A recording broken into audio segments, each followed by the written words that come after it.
ಪ್ರಜ್ಞಾ. ಸಮರ್ಥ್, ಈ ವಿಡಿಯೋ ಎಷ್ಟು ಕಾಮಿಡಿ ಆಗಿದೆ ನೋಡಿ. ಸಮರ್ಥ್: ಪ್ರಜ್ಞಾ ಪ್ಲೀಸ್, ನನ್ನ ಕೆಲಸವನ್ನು ನಾನು ಮಾಡಲು ಬಿಡು. ನನಗೆ ತೊಂದರೆ ಕೊಡಬೇಡ. ನಿಮ್ಮಂತೆ ವ್ಯರ್ಥವಾಗಿ ಕಾಲಹರಣ ಮಾಡಲು, ಅಂತಹ ನಿರುಪಯುಕ್ತ ವಿಷಯಗಳನ್ನು ಹೇಳಲು ನನಗೆ ಸಮಯವಿಲ್ಲ. ಪ್ರಜ್ಞಾ: ಸಮರ್ಥ್, ಈ ದಿನಗಳಲ್ಲಿ ನಿನಗೆ ನನ್ನ ಬಳಿ ಸಮಯವಿಲ್ಲ ಮತ್ತು ನನ್ನ ಮಾತುಗಳೆಲ್ಲವೂ ವ್ಯರ್ಥ ಮತ್ತು ತಪ್ಪಾಗಿವೆ.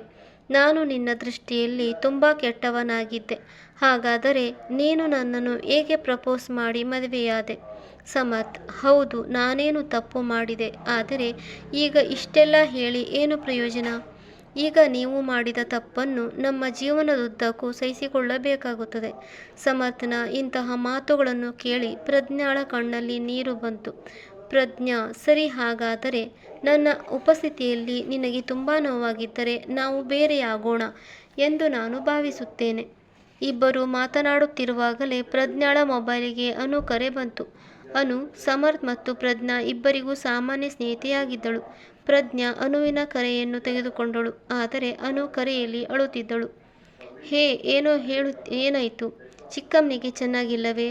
ತಾಯಿಯ ಆರೋಗ್ಯ ಚೆನ್ನಾಗಿದೆ ಪ್ರಜ್ಞಾ. ಹೀಗೆ ಹೇಳುತ್ತಾ ಅನು ಮತ್ತೆ ಕಟುವಾಗಿ ಅಳತೊಡಗಿದಳು.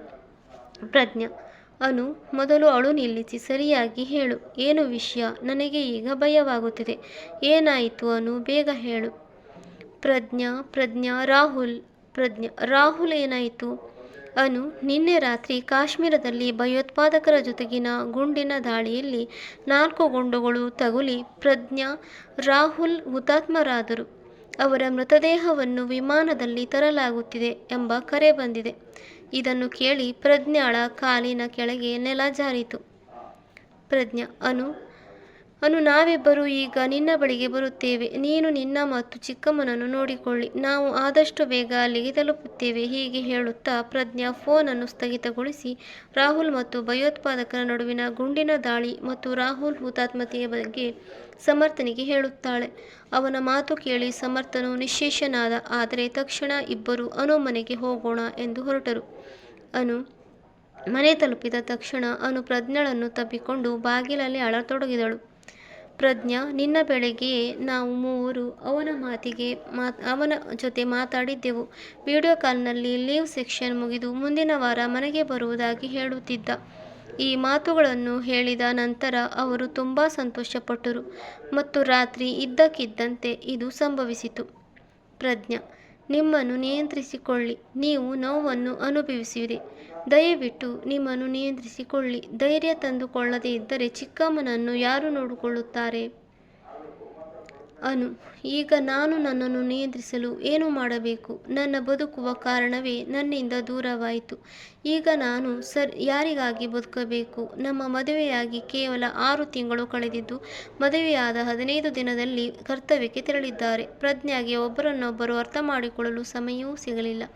ನಾವಿಬ್ಬರು ಹಲವು ಕನಸುಗಳನ್ನು ಕಂಡಿದ್ದೆವು. ನಾವು ನಮ್ಮ ಮಗುವಿನ ಬಗ್ಗೆ, ನಮ್ಮ ಹೊಸ ಮನೆಯ ಬಗ್ಗೆ, ಪರಸ್ಪರ ಅನೇಕ ವಿಷಯಗಳ ಬಗ್ಗೆ ಕನಸುಕೊಂಡೆವು. ಈಗ ಎಲ್ಲ ಕನಸುಗಳು ನನಸಾಗದೆ ಉಳಿದಿವೆ. ನಮಗೆ ಸಮಯ ಸಿಗಲಿಲ್ಲ ಪ್ರಜ್ಞಾ, ಸಮಯ ಸಿಗಲಿಲ್ಲ. ಸ್ವಲ್ಪ ಸಮಯದ ನಂತರ ರಾಹುಲ್ ಪಾರ್ಥಿವ ಶರೀರವನ್ನು ತ್ರಿವರ್ಣ ಧ್ವಜದಲ್ಲಿ ಸುತ್ತಿ ಮನೆಗೆ ತಂದರು. ಸರ್ಕಾರಿ ವ್ಯವಸ್ಥೆಯಲ್ಲಿ ರಾಹುಲ್ ಅಂತ್ಯಕ್ರಿಯೆ ನಡೆಸಲಾಯಿತು. ಎಲ್ಲ ವಿಧಿವಿಧಾನಗಳು ಮುಗಿದ ನಂತರ ಸಮರ್ಥ್ ಮತ್ತು ಪ್ರಜ್ಞಾ ತಡರಾತ್ರಿ ಅವರ ಮನೆಗೆ ತಲುಪಿದರು. ಸಮರ್ಥ್: ನೀನು ಊಟಕ್ಕೆ ಹೋಗುತ್ತೀಯಾ? ನನಗೆ ಹಸಿವಿಲ್ಲ. ಸಮರ್ಥ್: ಇಲ್ಲ, ಟೀ ಮಾಡು. ನನಗೆ ತುಂಬ ತಲೆನೋವು ಇದೆ. ನನಗೆ ಏನೂ ಅರ್ಥವಾಗುತ್ತಿಲ್ಲ ಪ್ರಜ್ಞಾ.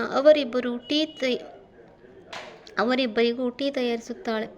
ಇಬ್ಬರೂ ಶಾಂತವಾಗಿ ಸೋಫಾದಲ್ಲಿ ಚಹಾ ಕುಡಿಯಲು ಕುಳಿತರು. ಸಮರ್ಥ್: ಸಾರಿ ಪ್ರಜ್ಞಾ, ನಾನು ನಿನ್ನನ್ನು ಬೆಳಿಗ್ಗೆ ತುಂಬ ಕೂಗಿದೆ. ಛೇ, ಏನು ಮಾಡುವುದು? ಮನೆಯಿಂದ ಕೆಲಸ ಮಾಡಿದ ನಂತರವೂ ತುಂಬ ಒತ್ತಡವಿದೆ ಮತ್ತು ಇದರಿಂದಾಗಿ ನಾನು ತುಂಬ ಕೆರಳುತ್ತೇನೆ. ನಾನು ನಿಮ್ಮ ಮೇಲೆ ನನ್ನ ಕೋಪವನ್ನು ಹೊರಹಾಕುತ್ತೇನೆ. ನನ್ನನ್ನು ಕ್ಷಮಿಸಿ ಪ್ರಜ್ಞಾ. ಪ್ರಜ್ಞಾ: ಸಮರ್ಥ್, ಸಾರಿ ಹೇಳಬೇಡ. ನಾನಂತೂ ತಪ್ಪು ಮಾಡಿದ್ದೆ. ಬೇರೆಯಾಗಬೇಕು ಅಂತ ತುಂಬ ಹೇಳಿದ್ದೆ. ಹೇಳಬಾರದಿತ್ತು. ಆಗಿತ್ತು. ಸಮರ್ಥ್: ಪ್ರಜ್ಞಾ, ನಿನ್ನ ಕೋಪವೂ ಸರಿಯಾಗಿದೆ. ನಾನು ನಿನಗೆ ಸಮಯ ಕೊಡಬಹುದೆಂಬುದು ನಿನ್ನ ಆಸೆ. ಪ್ರಜ್ಞಾ: ಹೌದು, ಆದರೆ ನನಗೂ ನಿನ್ನನ್ನು ಅರ್ಥ ಮಾಡಿಕೊಳ್ಳಬೇಕಿತ್ತು. ಸಮರ್ಥ್: ನಿನ್ನ ಕೆಲಸದ ಒತ್ತಡ ಅರ್ಥವಾಗದೆ ನಿನ್ನ ಮೇಲಿನ ಕೋಪವನ್ನು ಹೊರಹಾಕುತ್ತಿದ್ದೆ. ಸಮರ್ಥ್: ಪರವಾಗಿಲ್ಲ ಪ್ರಜ್ಞಾ, ನಾವಿಬ್ಬರು ನಮ್ಮ ನಮ್ಮ ಜಾಗದಲ್ಲಿ ಸರಿಯಾಗಿದ್ದೆವು. ಇಬ್ಬರಿಗೂ ಒಬ್ಬರನ್ನೊಬ್ಬರು ಅರ್ಥ ಮಾಡಿಕೊಳ್ಳಲಾಗಲಿಲ್ಲ. ಪ್ರಜ್ಞಾ: ನಿಜವಾಗಿಯೂ ಸಮರ್ಥ್.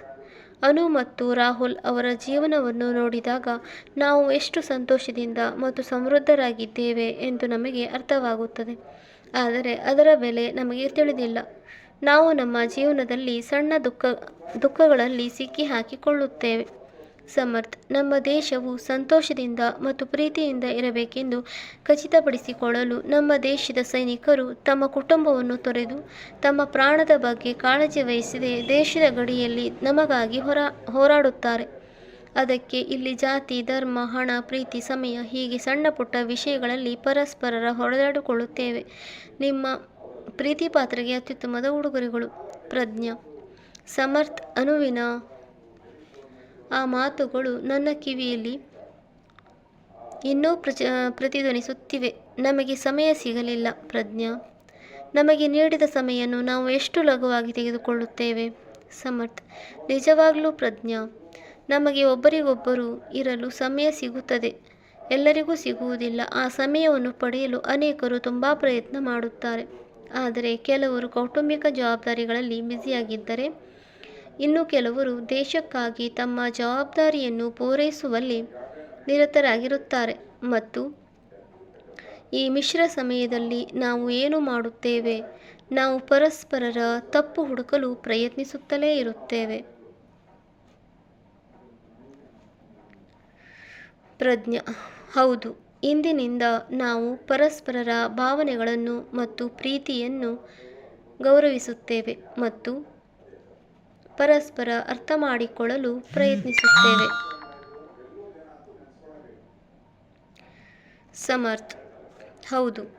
ಮತ್ತು ಗಡಿಯಲ್ಲಿ ಹೋರಾಡುವ ಸೈನಿಕರಿಗೆ ಮತ್ತು ಹುತಾತ್ಮರಾದವರಿಗೆ ಮತ್ತು ಅವರ ಕುಟುಂಬಗಳಿಗೆ ನಮ್ಮ ಸಂತೋಷ ಮತ್ತು ಸಂತೋಷಕ್ಕಾಗಿ ನಾವು ಕೆಲವು ಸಂತೋಷದ ಕ್ಷಣಗಳನ್ನು ನೀಡಬಹುದು ಎಂದು ನಾವು ಖಚಿತಪಡಿಸಿಕೊಳ್ಳುತ್ತೇವೆ. ನಮ್ಮ ಕೈಲಾದಷ್ಟು ದೇಶ ಸೇವೆ ಮಾಡಿ ದೇಶದ ಋಣ ತೀರಿಸೋಣ. ಈ ಕತೆ ನೋಡಿದ ಎಲ್ಲರಿಗೂ ಧನ್ಯವಾದಗಳು. ಈ ಕತೆ ನಿಮಗೆ ಇಷ್ಟವಾಗಿದ್ದಲ್ಲಿ ಲೈಕ್, ಶೇರ್ ಹಾಗೂ ಸಬ್ಸ್ಕ್ರೈಬ್ ಮಾಡಿ ನಮ್ಮನ್ನು ಪ್ರೋತ್ಸಾಹಿಸಿ.